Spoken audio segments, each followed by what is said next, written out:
1969 সাল, মাত্র 15 বছর বয়সে বেইজিং ছেড়ে চীনের প্রত্যন্ত পাহাড়ি গ্রাম লিয়াং জিহাতে পাঠাতে হয় এক কিশোরকে। থাকার জায়গা ছিল কাদামাটির গুহা।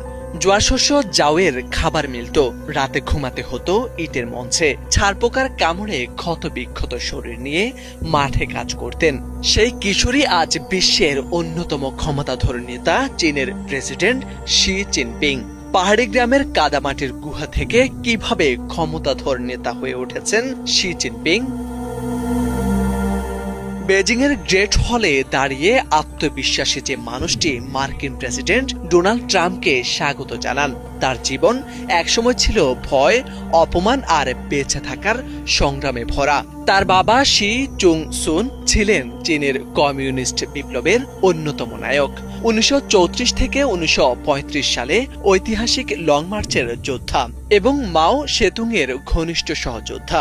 শি যখন জন্মালেন, বাবা তখন চীনের প্রচারমন্ত্রী, পরে হন উপ প্রধানমন্ত্রী। এ সময় পরিবারটি উঠে এলো রাজধানীর বেইজিংয়ের কঠোর নিরাপত্তা বেষ্টিত আবাসিক ও প্রশাসনিক কমপ্লেক্স ঝংনানহাইয়ে। নিষিদ্ধ নগরের পাশে কমিউনিস্ট নেতাদের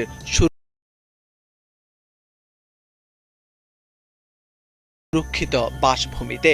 কিন্তু রাজনৈতিক ষড়যন্ত্রে একসময় তার বাবা শি চং সুনকে দল থেকে বহিষ্কার করা হয়। পরিবার হারায় সব ক্ষমতা ও নিরাপত্তা।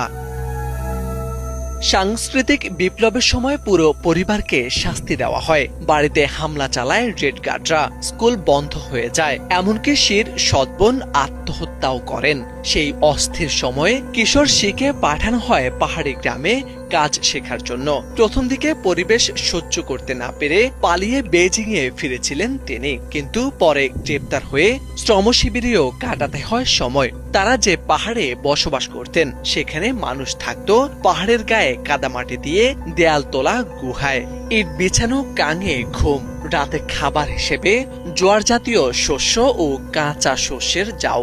বালতিতে চলত শৌচ কার্যক্রম। তবে সেখানে বদলে যেতে শুরু করে শির জীবন। বিভিন্ন আন্তর্জাতিক গণমাধ্যমের প্রতিবেদনেও উঠে আসে তার কঠোর জীবনচক্রের গল্প।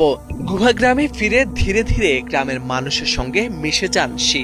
গমের বস্তা কাঁধে পাহাড়ি পথ হাঁটতেন, বাঁধ রাস্তা মেরামত, সেচের নালা খুঁড়তেন, রাতে কেরোসিনের আলোয় বই পড়তেন। পরে তিনি নিজেই বলেন, পাথরের শান দিলে যেমন ছুরি ধারালো হয়, তেমনি কষ্ট মানুষকে শক্ত করে তোলে। গুহায় বসবাসের মধ্যে কমিউনিস্ট উইথ লিগে যোগ দেওয়ার চেষ্টা শুরু করেন শি জিনপিং।